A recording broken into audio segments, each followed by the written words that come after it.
Yeah, hello, good evening. And as Hans-Werner Sinn has said, I'm sitting in, or rather standing in, for Michael Devereux, who is unable to attend. While I've known Jim for a number of years and read several of his papers, I'm probably not the best person to deliver this laudation because our areas of research are rather remote. But fortunately, Jim did give me some help, so he sent me some of his greatest hits. And Michael also sent me a list of Jim's greatest hits and his reading of it. So we're putting these things together, and I was able to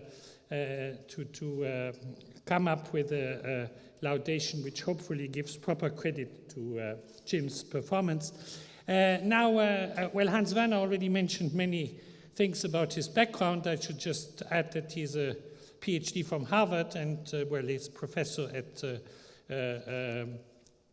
University of Michigan. He has an outstanding publication record, and his CV is not numbered, so I couldn't count the numbers of publications. And the Germans may forgive me, I didn't even calculate his Handelsblatt ranking, but I can tell you it would be outstanding. So, he's indeed a leading expert in empirical work on corporation tax and especially on international issues.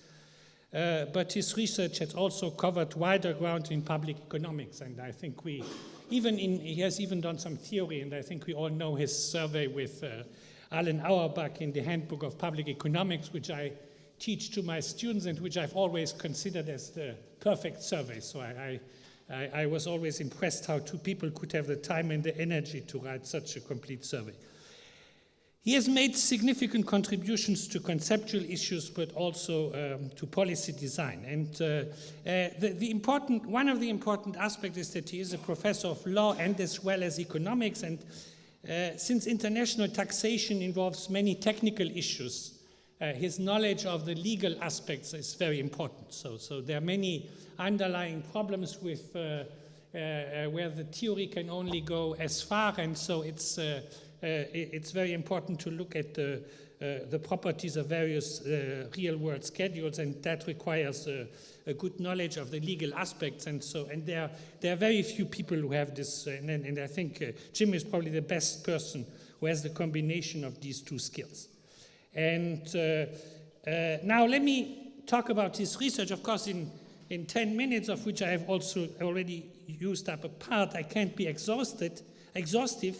I can exhaust you. What I will do is I will highlight three aspects of his research. And I told you I take the greatest hits approach. So I will start with the early classical papers, and which come from the 1960s and which often started the literature on the corresponding topics. And so since we talk about greatest hits, you can think about this as the Red Album of the Beatles. So this is the first one, the collection of greatest hits.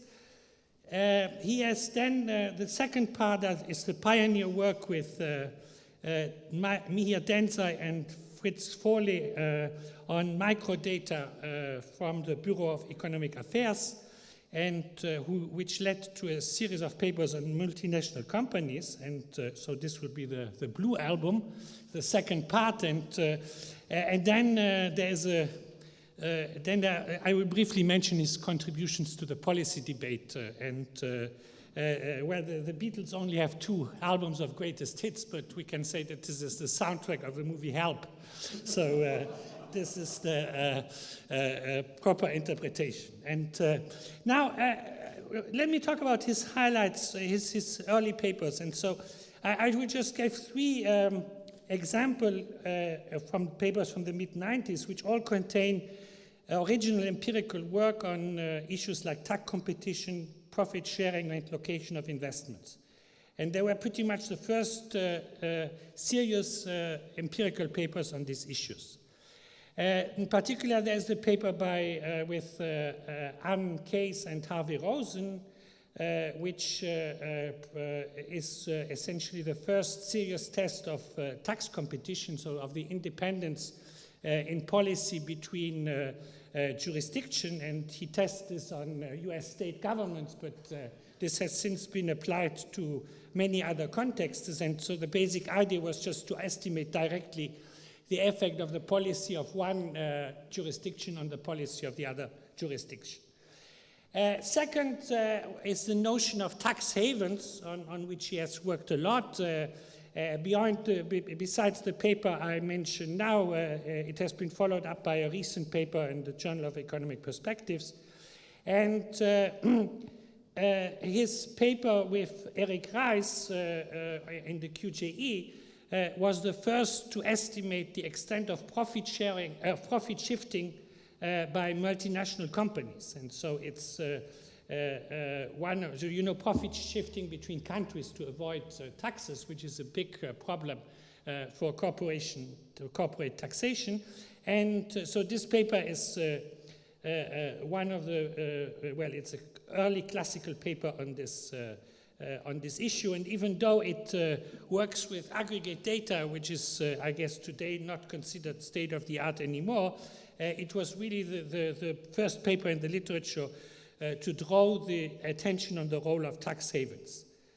Then the last example would be the paper in the American Economic Review, which looks at the location of investments, and where he argues that while the size of investment can essentially be explained by the cost of capital, if you want to look at the location of investment, taxes are very important. And so the taxes play an important role. And he looks at differences in tax laws between tax rates between US states to see where foreign investors invest. Okay. So these are just three examples of the early papers.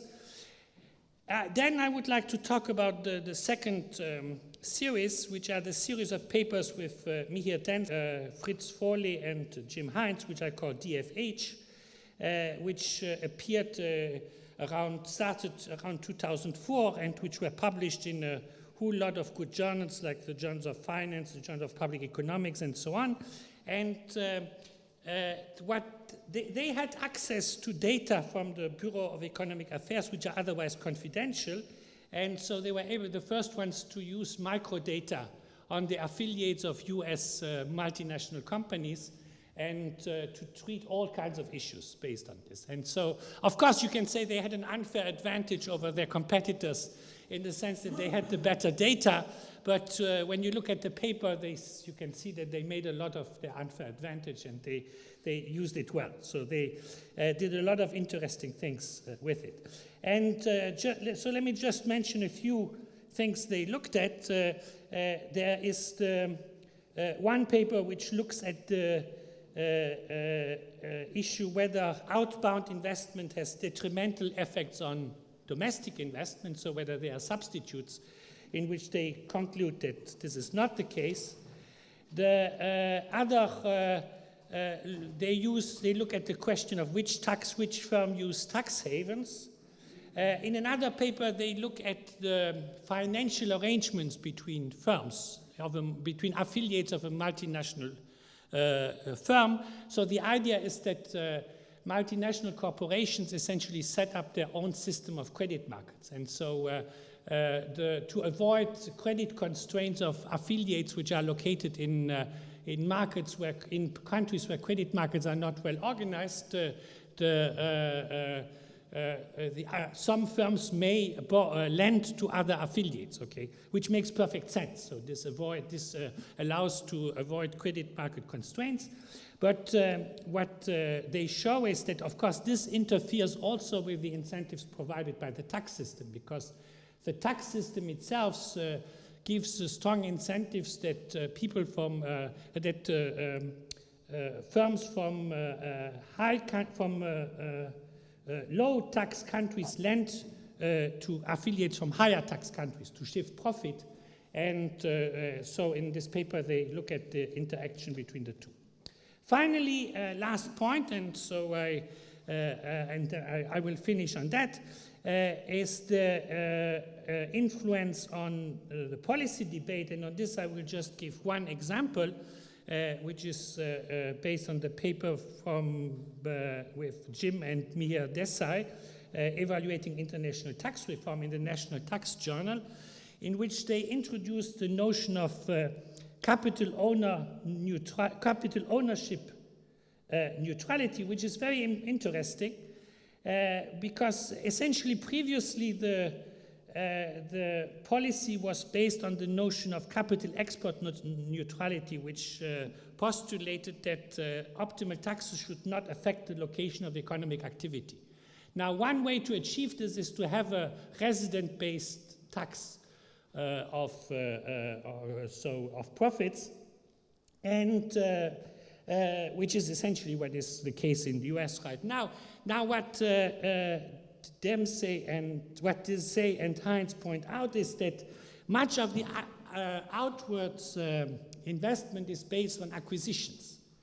And now if the firms which are potential candidate to buy another firm face different tax rates, this may create distortion. So a less efficient firm may end up buying one firm only because it has an advantage in terms of tax rates. And so this creates distortion, and this is an argument on the in favor of source-based taxes. Okay, and this paper has become very famous, and as you probably know, there is a big debate now in the US and in other countries whether they should stick to, whether in the US currently they have the notion of worldwide corporation tax, and there is a debate whether they should stick to this or switch to a source-based tax, and this specific paper has made an important contribution to this debate.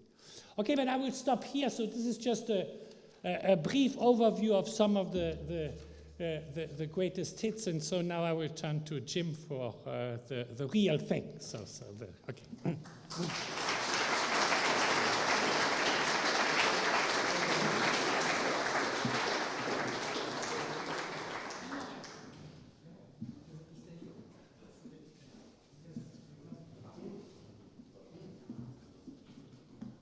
After all, there is an award, and this time for outstanding achievements in the field of public finance, the Richard Musgrave Professorship of the year 2014.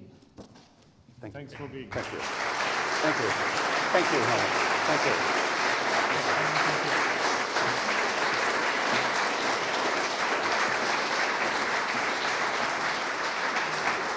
Oh, do I?